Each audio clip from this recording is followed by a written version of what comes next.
요한계시록을 우리 성도들이 가장 어려워하는 책이기도 합니다. 그런데 사도 요한의 시대에 교회가 박해를 당하고 또 앞으로 교회가 큰 환난 속에 있을 것을 준비하면서 주님께서 보여주신 환상으로 보여주신 또 예언으로 이 이야기가 기록이 되어 있습니다. 묵시문학이라고 있는데 그것은 다니엘서와 같이 특별히 큰 전쟁이나 어려운 그러한 시대적 상황 속에 놓였을 때 어떤 메시지를 보내기 위해서 문학 작품처럼 만듭니다. 특별히 이 문학 작품은 상징적인 언어, 그런 어떤 이야기 속으로 소설과 같은 그런 이야기로 만들어져서 우리끼리는 아는데 적군은 알 수 없는 암호화되어 있는 그러한 상징적인 언어들과 그 표현들이 쓰여집니다. 14만 4천 이렇게 나오는 것들, 이런 것들이 다 그런 상징적인 거죠. 666 이렇게 나오는 거, 이게 우리끼리는 그게 무슨 소리인지 알아. 그냥 교인들은 다 아는 얘기고, 그런데 일반 이 로마나 이런 그 핍박을 하는 사람들은 모르는 겁니다. 왜냐하면 그런 상징적인 암호화된 언어가 있어야 이 검열에 걸리지 않거든요. 만약에 이 암호를 누군가가 풀어내고 이걸 알면 이 문서를 보내는 자들과 이걸 받아서 읽는 자들이 문제가 되는 거예요. 그래서 그렇게 만들고 심지어는 소설처럼 묵시문학에서 만들어 버리면 그러면 이거는 어떤 지령을 내리거나 어떤 이 암호화된 그래서 이 공작원들한테 이렇게 내는 그러한 것이 아니라 그냥 소설인 거예요. 그래서 위기들을 이렇게 극복해 나가는 거예요. 근데 오늘 이 요한계시록을 하나의 어떤 문학 작품처럼 읽으면 굉장히 읽기가 쉽고 이것이 무슨 내용인지가 이렇게 분명히 들어옵니다. 특별히 한국교회 성도들은 이 요한계시록을 왜곡된 시각으로 굉장히 읽으면서 두려운 책으로 많이 받아들여요. 그러나 이 책을 좀 쉬운 언어로 아이들에게 읽히면 아이들은 굉장히 드라마틱한 그러한 이야기로 읽기 시작해요. 요즘 우리나라에서 만화 영화를 만들어서 애니메이션을 만들어서 미국의 부활절 어간에 지금 히트치고 있는 영화가 있어요. 킹 오브 킹이라는 우리나라 그 삼일교회 집사님이 제작을 하고 영화 감독을 해가지고 10년 동안 기도하고 준비해서 만든 영화인데 지금 미국에서 예전에 이 기생충이나 이런 영화들보다 지금 더 엄청난 흥행을 올고 그 영화가 대박 난 거는 아이들이 그 영화를 보면서 눈물을 흘리는 거예요. 그게 예수님의 이야기거든요. 성경의 이야기예요. 근데 그걸 보면서 너무 감동을 받고 아이들이 예수님이 저런 일을 하셨구나 이러고선 막 아이들이 은혜를 받는 거예요.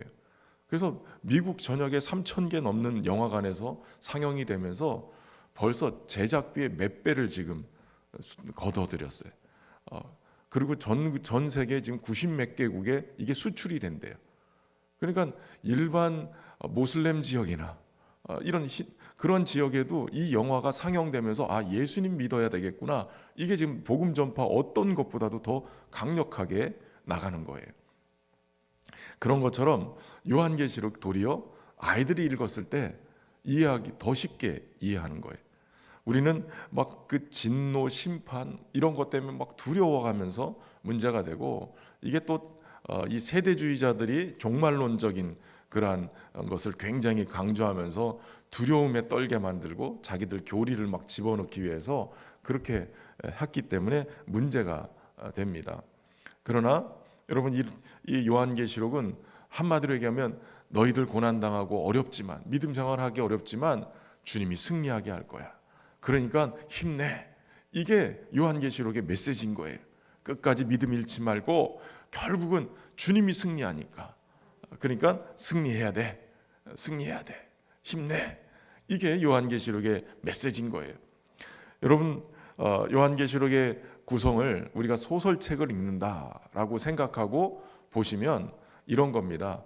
쭉 이야기가 이야기가 쭉 진행되다가 중간에 주인공이 과거를 회상하기도 하고 미래의 꿈을 꾸기도 하죠. 이 사람과 결혼하면 이런 일이 있을까? 뭐 이러면서 회상도 하기도 하고, 이 땅에서 고난당할 때 한국에선 이런 일이 일어나는데 미국에서는 이런 사건이 일어나고 있어. 이렇게 중간중간에 드라마에서도 이렇게 화면이 바뀌잖아요.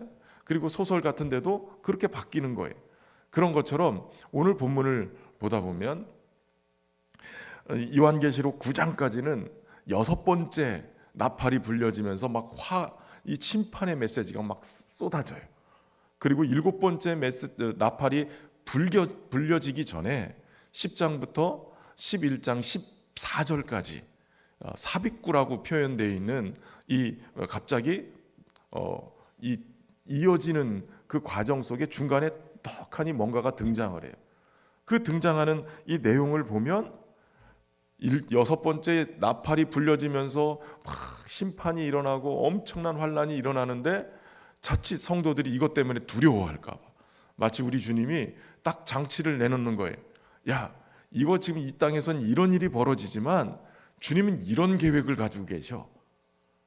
주님이 지금 어떻게 하시는지 한번 보여줄게. 이렇게 10장과 11장에서 중간에 딱 삽입을 해서 우리에게 놀라지 말고 두려워하지 말고 이렇게 하라고 가르쳐 주는 거예요. 단순히 재앙의 연속이 아니라 환난 중에서도 흔들림 없이 하나님의 주권과 그 보호로 그 백성들을, 교회를 지키고 보호하시는 것을 주님이 보여주시는 것을 지금 10장에서 11장에서 보여주고 계시는 거예요.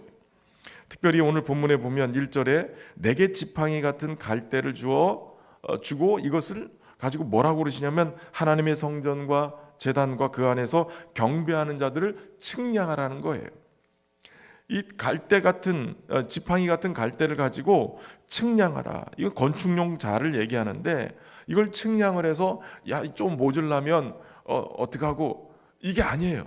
제대로 공사가 됐는지 안 했는지를 측량하는 게 아니라 이걸 측량해서 어디까지 보호할 것인가. 주님이 그거 지키시는 거예요. 왜냐하면 2절에서 성전 바깥 마당은 측량하지 말고 그냥 두라. 왜냐하면 그 바깥 마당에 이방인에게 주어서 이 거룩한 성을 42달 동안 짓밟는 일이 벌어지기 때문에. 그 얘기는 무슨 얘기냐면 바로 1절에서 측량한 거기까지는 주님이 지키고 보호하시겠다는 거예요. 그러니까 여러분, 성도들을 환난 가운데서도 주님이 택하신 백성들 안전하게 지키고 보존하시겠다라고 얘기해요. 그러나 바깥 마당만큼은 하나님의 보호 밖에 있는 거예요. 특별히 42달 동안, 이 42달이라는 이 기간도 여러분 굉장히 상징적인 거예요. 뒤에 부분에 보면 두 증인이 나타나 가지고 굵은 베옷을 입고 1260일 동안 예언한다 이렇게 얘기해요. 이 두 증인을 어떤 사람들은 모세와 엘리야로 상징하기도 해요. 그런데 중요한 것은 하나님의 말씀을 증거하는 모든 성도들, 교회를 대변한다고 볼 수 있어요. 그러니까 두 증인, 두 촛대, 두 감람나무, 이 증인들의 정체는 바로 하나님의 말씀을 세상 가운데 선포하는 역할을 해요. 그래서 굵은 베옷을 입고, 이것은 애통과 회개를 상징하는 그러한 모습이죠. 이 기간 동안 환난을 당하고 있지만 그러나 이 예언하는 기간 동안 말씀 선포를 멈추지 않는 거예요. 이 두 감람나무와 두 촛대는 스가랴 4장 말씀의 이미지를 가지고 있어요. 감람나무는 성령의 능력으로 기름 부음을 받은, 그래서 하나님의 말씀을 선포하는 교회의 모습을 보여줘요. 그리고 촛대는 이 등잔대를 얘기하는데 어두운 세상에 빛을 비추는 그러한 증인의 역할을 상징적으로 보여주는 거예요. 그러니까 교회는 세상의 빛으로 하나님의 말씀을 선포하고 있는 거예요. 이때 1260일, 이게 42달과 같은 기간인 거예요. 밖에서 이 성전 밖에서는 짓밟는 그 엄청난 환란이 42달 동안 1260일 동안 3년 반 동안 진행이 돼요. 그리고 이 두 감람나무와 두 촛대의 역할을 하는 교회는 그 기간 동안 뭐 하느냐? 1260일 동안 하나님의 말씀을 선포하는 거예요. 회개와 이 애통을 상징하는 굵은 베옷을 입고 말이죠. 그리고 이 두 증인에게 권능이 주어지죠. 이들을 막아서려고 하고 해하려고 하면 그들을 얼마든지 입에서 불이 나와서 원수들을 삼키고 그들을 해하려고 하는 그들을 죽임을 당하는 그러한 상황이 벌어지는 거예요. 그러니까 교회의 권세, 음부의 권세가 이기지 못하는 권세를 교회가 가지고 있어요. 이 음부의 대문이 방어할 수 없을 만큼 교회는 주님의 말씀의 권능을 가지고 부활의 생명을 가지고 선포하는 거예요. 아무리 환란이 일어나도 교회는 그 일을 하고 있는 거예요. 그런데 문제는 7절 8절부터 이 증언을 마칠 때 무저갱에서부터 올라온 짐승이 있어요. 그들이 전쟁을 일으켜요. 그리고 그들을, 그러니까 복음을 전하는 교회를 이긴다는 거예요. 그리고 죽인대요. 그러니까 여기서부터 이제 성도들이 쫄기 시작해. 아니, 두 짐승이 나와가지고, 이 두 짐승은 말 그대로 사탄의 권세를 받은 적그리스도를 상징하는데, 악한 세상의 권력이 나와서 교회를 막 핍박하고, 그리고 결국 전쟁을 일으키더니 교회를 죽인다는 거예요. 그리고 심지어는 그 시체를 큰 길에, 그 성의 길에 그냥 놔두는 거예요. 이 성이 영적으로 하면 소돔이라고도 하고 또 애굽이라고도 하고, 심지어는 주께서 십자가에 못 박히신 곳이다라고 지금 설명을 하고 있어요. 소돔은 극심한 죄악을 그대로 상징하고, 애굽은 억압과 노예 상태의 모습을 갖고 있게 만들었던 그곳을 상징해요. 그리고 주님께서 십자가에 못 박히신 곳은 바로 교회가 세상 속에서 주님처럼 고난당하고 있는 것을 그대로 상징하는 거예요. 그곳에 이 죽임당한 자들이 널브러져 있는 거예요. 문제는 이걸 보고 세상은 잔치를 벌이는 거예요. 기뻐하는 거예요. 야, 드디어 우리를 괴롭게 하던 믿는 자들이 다 망했다. 증인들이 망했다.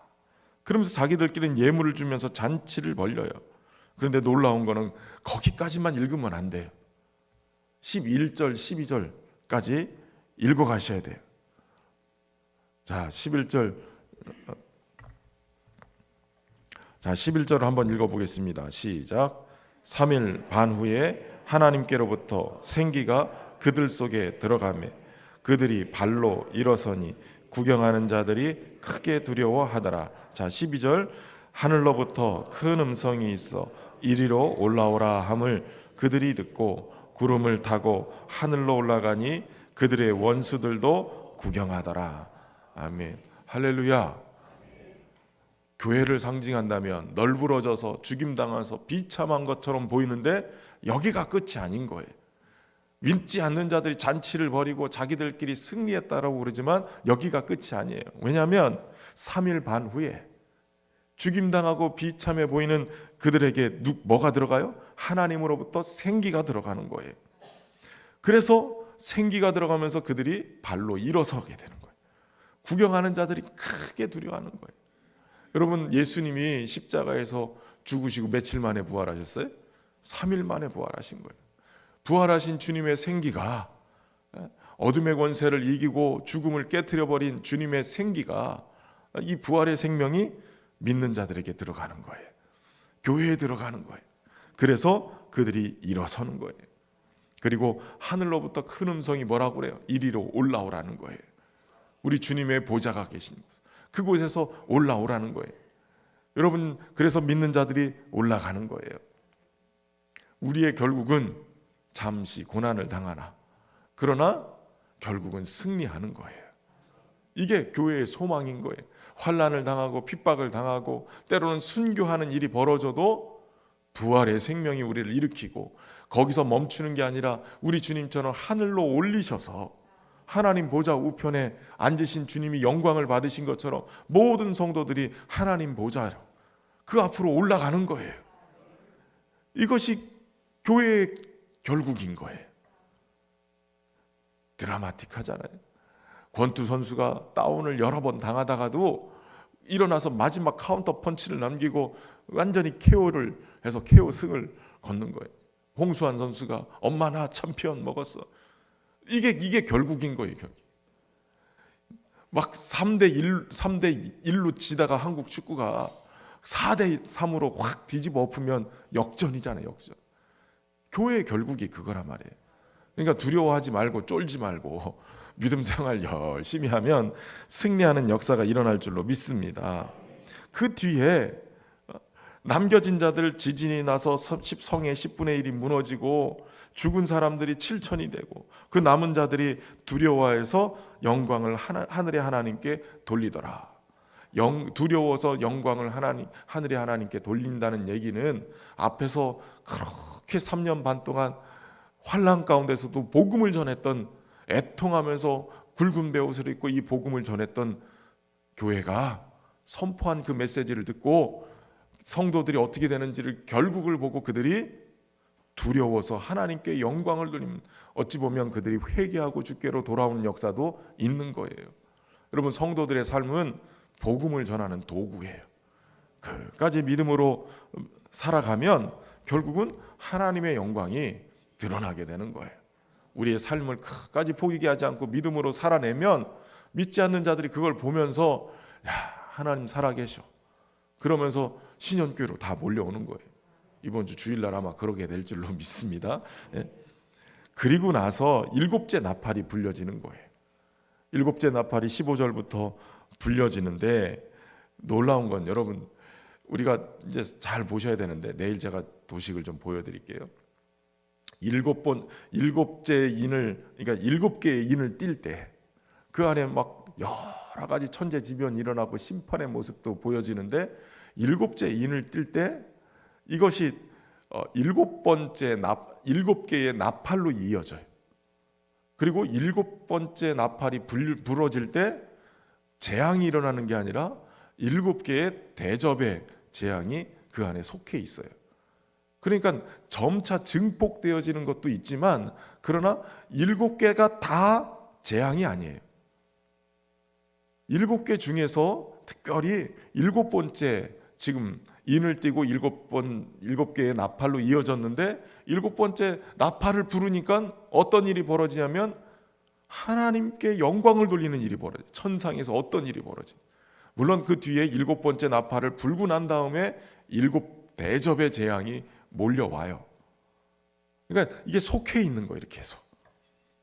그러면서 어떤 학자들은 이 7개의 인과 7개의 나팔과 7개의 대접이 계속 이어져서 증폭되기보다는 이 7개의 재앙을 좀 더 구체적으로 설명하는 그러한 모습이다라고 설명하기도 해요. 그러나 중요한 것은 믿는 자들에게 이 재앙은 아무런 해를 주지 않고 믿는 자들을 보호하고 지키시는 하나님의 은혜가 있다는 거예요. 7번째 천사가 나타나서 나팔을 부르니까 세상 나라가 우리 주와 그의 그리스도의 나라가 되어서 그가 세세토록 왕노릇하는 일이 벌어지는 거예요. 그 영광을 우리는 보게 되는 거예요. 심지어는 24 장로들이 하나님을 찬양하는 거예요. 그리고 이 찬양 속에는 심판과 상급이 같이 주어지는 거예요. 세상은 심판이지만 그러나 믿는 자들에게는 상급이 주어지는 역사가 일어나게 되는 거예요. 땅은 멸망하나 하나님의 공의로운 통치가 믿는 자들 속에서는 일어나기 시작하는, 완성되어지는 역사. 그리고 하나님의 언약궤가 보이고 그러면서 최종 심판의 모습이 등장하게 되는 거예요. 하늘의 하나님의 성전이 하늘에서 열리고 그 안에 언약궤가 보여요. 언약궤는 하나님의 임재의 상징이에요. 하나님의 성전에 하나님의 임재, 그리고 땅에서는 심판의 온갖 우박이 쏟아지고 우레가. 그러니까 그 모습을 보면 여러분, 우리는 이 땅에서 끝까지 믿음으로 살아내되 두 감람나무와 두 촛대의 역할, 두 증인의 역할, 교회가 세상 속에 복음을 전하는 그 역할을 끝까지 해내야 되는 거예요. 세상이 듣기 싫어하고 핍박을 한다 할지라도 진리의 빛을 비추고 회개의 이 복음을 증거하면 결국은 승리하게 된다는 것이에요. 어떤 어려움이 있어도 흔들리지 말고 끝까지 믿음을 지키고 하나님께 영광을 돌리는 삶을 살아갈 수 있기를 주의 이름으로 축원합니다. 참 좋으신 하나님, 오늘도 주님의 말씀을 통하여서 교회에 주신 귀한 은혜와 또 사명이 무엇인지 깨닫게 하시니 감사합니다. 어려움이 있고 환난이 있어도 그까지 주신 사명을 잘 감당함으로 하나님께서 기억하시고 주님이 또 부활의 생명으로 일으키시는 그러한 영광의 날을 볼 수 있도록 은혜 베풀어 주옵소서. 우리 성도들의 삶의 자리가 참으로 어렵고 힘든 자리의 모습도 있습니다. 하나님, 질병으로 또한 재정적인 문제로 여러 가지 마음을 답답하게 하고 힘들게 하는 그러한 상황 속에서도 믿음을 지키며 살아내게 하시고 그것을 통해서 믿지 않는 자들에게 우리 주님의 살아계심의 증거가 될 수 있도록 은혜 베풀어 주옵소서. 주의 평강으로 우리 성도들의 가정과 삶의 자리를 지켜주시고 교회를 평안케 하시되 평안에 매는 줄로 성령이 하나 되게 하신 것 힘써 지키며 믿음으로 살아가게 하여 주옵소서. 특별히 하나님, 우리 다음 세대들을 품고 기도하며 준비하는 또 경남 어린이 대회가 우리 교회에 있습니다. 하나님, 경남 노예에 속한 교회들의 자녀들이 모여서 함께 하나님을 높여드리며 귀한 대회를 하오니 하나님 은혜로 충만케 하시고 아무런 사고 없이 하나님 잘 진행될 수 있도록 도와주시고 무엇보다도 우리의 다음 세대들이 멋진 믿음의 세대들로 준비될 수 있도록 은혜로 함께하여 주옵소서. 새생명 전도 축제가 이제 준비되고 있습니다. 하나님, 계획하고 준비하고 기도하는 그러한 초청자들 하나님 다 응답하게 하시고 구원 얻는 귀한 역사가 있도록 축복하여 주옵소서. 특별히 이 시간도 정성을 다한 귀한 예물 올려드립니다. 부족함 없이 채우시고 주님 앞에 쓰임받는 복된 은혜가 있도록 축복하여 주옵소서. 예수님의 이름으로 기도하옵나이다. 아멘.